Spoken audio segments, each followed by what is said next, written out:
সাবেক প্রধানমন্ত্রী শেখ হাসিনার ফেরত দেওয়া নিয়ে উনি একটা পর্যালোচনা করেছেন যে এগুলি সবই একটা meticulous plan. Plan A, plan B, plan সির অংশ। যে হাসিনা অবশ্যই আসবে এবং যেভাবে করে মামলাগুলো রাখা হয়েছে সেই মামলাগুলোতে হাসিনা একটা মামলাতেও হাসিনার কোনো বিচার হবে না, শাস্তি হবে না।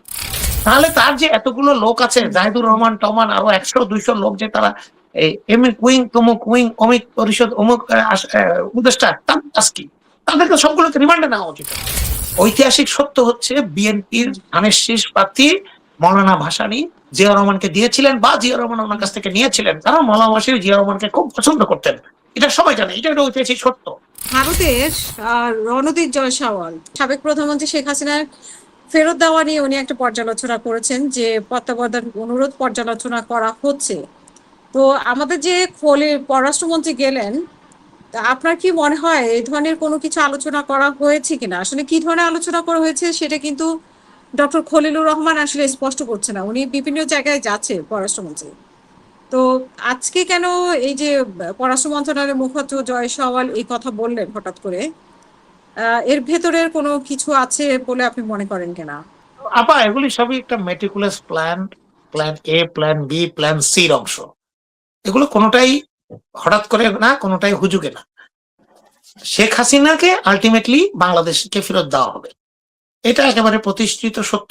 আমার দৃঢ় বিশ্বাস শেখ হাসিনাকে ভারতে অলরেডি আশ্রয় দিয়ে 1.5 বছর উপরে আশ্রয় দিয়ে ভারত যে একটা বেকায়দা অবস্থায় পড়েছে, উনি তো আর একা যাননি, ওনার সাথে আরো 30-40 হাজার এই লুটের আসতেনি, তার এই এমপি মন্ত্রী, তারা তো সব গিয়েছে, টাকা পয়সা নিয়ে গিয়েছে, তারা নিজের টাকায় খাচ্ছে।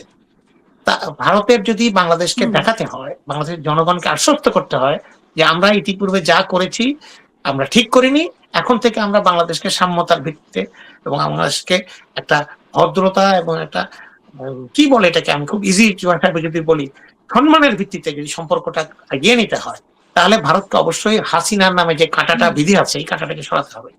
বাট এই কাঁটাটা ভারত এত সহজে সরাবে না যতক্ষণ পর্যন্ত হাসিনার নিরাপত্তা, হাসিনার বিচারের নিশ্চয়তা এবং হাসিনার মানে তাকে কোনো কিছু উল্টাপাল্টা করা হবে না এরকম নিশ্চয়তা না পাওয়া পর্যন্ত তারা ছাড়বে না। আমি আপনাকে আপনার অনুষ্ঠানে গত সপ্তাহে বলেছি যে হাসিনা অবশ্যই আসবে এবং যেভাবে করে মামলাগুলো রাখা হয়েছে সেই মামলাগুলোতে হাসিনা একটা মামলাতেও হাসিনার কোনো বিচার হবে না, শাস্তি হবে না, একটাও হবে না। যদি শাস্তি হয় বয়সের উপরে রাষ্ট্রপতির কাছে ক্ষমা টমা নিয়ে উনি বেরিয়ে আসবেন। এটাই ভারতের প্ল্যান। তারা তাদের বন্ধুকে ছেড়ে দেবে ঠিকই, হাতে তুলে দেবে ঠিকই, কিন্তু তাদের বন্ধুর ক্ষতি হোক চায় না। ডক্টর খলিল যে যাচ্ছে আমেরিকা, মানে ইয়েতে গেলেন উনি, ভারতে গেলেন। ভারতের পররাষ্ট্রমন্ত্রীর সাথে আমরা দেখলাম যে খুবই ভালো সম্পর্ক, বাট ভারতের প্রধানমন্ত্রী আবার ওনার সাথে দেখা করেননি। তো সেখানে কি ধরনের নেগোসিয়েশন হয়েছে এটা নিয়ে অনেক আলোচনা হয়। তো আপনার কাছে শুনতে চাই যে এখনো উনি তো বাহিরে আছেন, কোন দেশে যেন আছেন উনি, ঠিক আমার এই মুহূর্তে মনে নেই। তো উনি আসলে এটাই তো কি আপা, এই নেগোসিয়েশন যে করছেন, মানে ঘুরে ফিরে ডাক্তার বিশেষ করে খলিলের কথাটা ভারতের সাথে বলছেন, সম্পর্ক? রজার খলিল, ওনার নাম অ্যাকচুয়ালি রজার খলিল, উনি আমেরিকাতে রজার খলিল নামে পরিচিত। হুম এই ভদ্রলোকের ব্যাপারে কিন্তু আমি আসলে, আমরা তো ছোট মানুষ, এত কম বুঝি, এত বড় বড় মানুষ, তাদের আসলে কি উদ্দেশ্য, কি তাদের নীতি, কি তাদের মনে আছে আল্লাহ ছাড়া আমরা তো মানুষের জানা সম্ভব না। কারণ উনি প্রফেসর ইউনূসের সময় উনি জাতীয় নিরাপত্তা ইয়ে হয়ে গেলেন, হয়ে সিআই এর সাথে নাকি ওনার ভালো সংযোগ, উনি ইউনূস সরকারকে ভিত্তি দেবেন, সব দেবেন।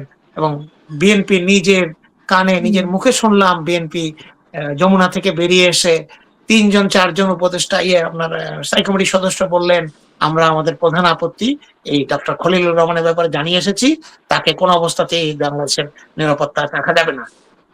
সেই খলিলুর রহমান 1-1.5 বছরের মাথায় বিএনপির পররাষ্ট্রমন্ত্রী হয়ে গেল। তার ইশারায় কোথা থেকে আসলো, কে প্রেসক্রিপশন দিল, আল্লাহ জানে, আমরা তো জানি না। তাই তো আমাদের কাছে হয় এই ধরনের মানুষকে কেন লাগে বিএনপির, কেন লাগে? প্রফেসর ইউনূসের লাগতো কেন? ওনার লোকজন ছিল না, উনি এনজিও টেনজিও করতেন, উনি সারা জীবন এনজিও করেছেন, উনি এনজিও লোকদেরকেই চিনেন, উনি তাদেরকে নিয়ে এসছেন। বিএনপি কেন লাগবে? বিএনপি কি পররাষ্ট্রমন্ত্রী হওয়ার মতো এরকম মেধা সম্পন্ন, এরকম যোগ্যতা সম্পন্ন কোন মানুষ নাই? তাহলে তো বিএনপি রেডি না। বিএনপি যে সরকারে আসার আগে হাসিনা বলতো যে বিএনপি সরকারে আসবে, কে হবে প্রধানমন্ত্রী, কে হবে মন্ত্রী, কেউ জানে না, কিছু জানে না, এটা কি তাহলে ঠিক? কেন বিএনপি হোমওয়ার্ক করলো না 17 বছর ধরে? যে আমাদের এই কোথা থেকে আপনার লন্ডনের ইয়েকে নিয়ে এসে আপনার বানিয়ে দিল পররাষ্ট্র উপদেষ্টা হুমায়ুন কবিরকে। আমরা সারা জীবন ধরে আন্দোলন করলাম, সংগ্রাম করলাম, বিদেশ থেকে কোনোদিন তার কোনো কার্যকলাপ দেখলাম না, খালি আমির খসরুর সাথে উনি ভারতে যে ওই অমিত শাহের সামনে হাত জোর করে দাঁড়িয়ে থাকা ছাড়া। এগুলি কিন্তু চির সত্য, এগুলো কিন্তু ধ্রুব সত্য। এগুলো আমি না বললেও থেকে যাবে, আপনি স্বীকার করলেও থেকে যাবে, না স্বীকার করলেও থেকে যাবে। এই ভুলগুলো বিএনপি কে সামনের দিকে ভোগাবে। পাবলিক সিলেকশন, কিন্তু আপনার কি মনে হয় যে বিএনপি সরকারকে কি বিএনপি সরকারকে অজনপ্রিয় করার জন্য সরকারকে সময় দেওয়া উচিত ছিল না, নাকি অযথা সময় দেওয়া উচিত ছিল? বিএনপি সরকারকে, নতুন সরকার, জনগণের প্রত্যাশা আকাশচুম্বী, দীর্ঘ 17 বছর পরে গণতান্ত্রিক ভোট হয়েছে, মানুষের অনেক চাওয়া, অনেক আশা। এইখানে বিএনপি সরকার যাই করছে সেটাকে নেগেটিভ ভাবে উপস্থাপন করা, এবং এখানে একটা সূক্ষ্ম এবং খুব মেটিকুলাস ডিজাইন আমার কাছে মনে হচ্ছে।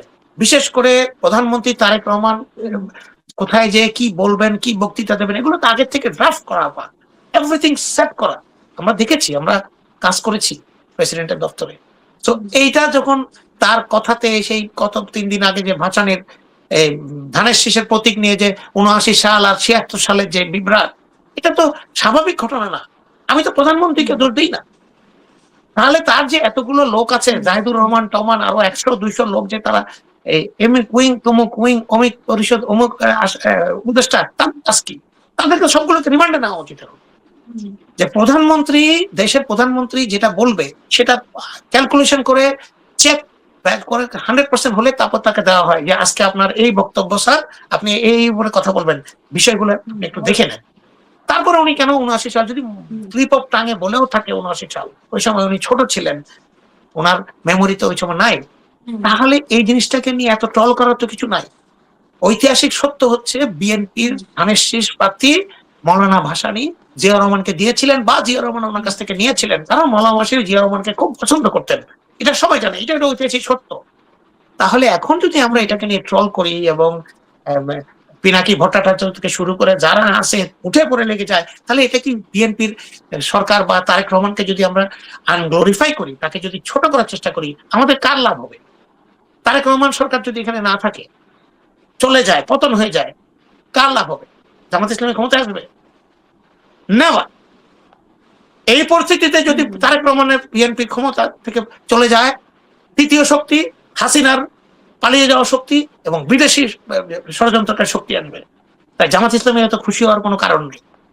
ঝড়ে বক মরে, ফকিরের কেরামতি বাড়ে। আপনারা মনে করেন না আপনার বিরোধিতার সাথে বিরোধিতা করতেই থাকবেন, আর ছোট ছোট বিষয় নিয়ে আপনারা এভাবে ধরতে থাকবেন, এতে করে আপনারা গ্লোরিফাই হবেন, আপনারা অনেক উন্নত হয়ে যাবেন। ভুল। যখনই বিএনপি জামাত ইসলামকে গালি দেয়, রাজাকার বলে, জনগণ এটা পছন্দ করে না। কারণ এই বিষয়টি জিয়াউর রহমান তার শাসন আমলে এবং খালেদা জিয়া তার দীর্ঘ শাসন আমলে প্রতিষ্ঠা করে গেছেন, বিএনপি জামাতকে একসাথে জোট হয়ে কাজ করতে হবে। আপনারা যখন এর বাইরে যান, মানুষ পছন্দ করে না। এবং জামাত ইসলামী যখন আবার বিএনপি কে নিয়ে কিছু বলে, ট্রল করে, পছন্দ করে না। জামাত